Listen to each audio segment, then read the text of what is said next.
But back to front means you do start at the end of the piece and you work your way forward. So as you two are getting more and more prepared with your pieces, right, you just start at the last several phrases and then you back yourself up to the next couple phrases and then you work your way forward. So that is a little bit different though than backwards practice, right? So that's back to front.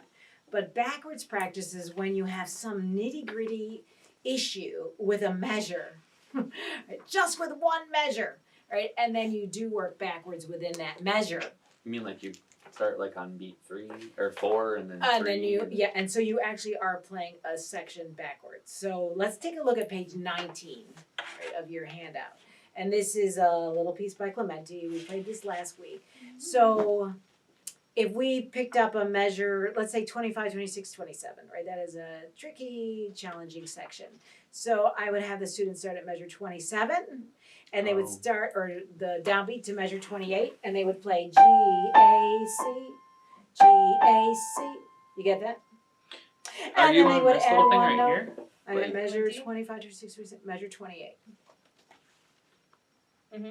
Okay. Okay, and so you start at the end of that phrase and you work yourself backwards. You don't do that for an entire phrase, but you could certainly do it for a measure. Okay, so there I am, backwards. And then have them play that 3 times in a row, slowly. And then the way that the composer wants it. So why do you think that's a good practice strategy? I'm kind of wanting to know, actually. For one thing, it's very challenging.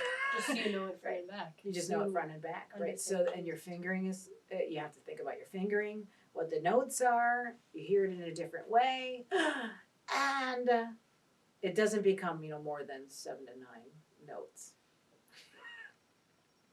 Okay. Sound good? Good. Yeah. All right, so that's the difference. Back to front is taking a whole piece and working your way forward. Really great for 4th stage of learning a piece. This particular practice strategy of backwards practicing, I would do probably in that 1st and 2nd stages of learning a piece. If there's any issue with a student playing a section or with yourself in a piece, then just try a little bit of this. Perfect. Okay, sounds good?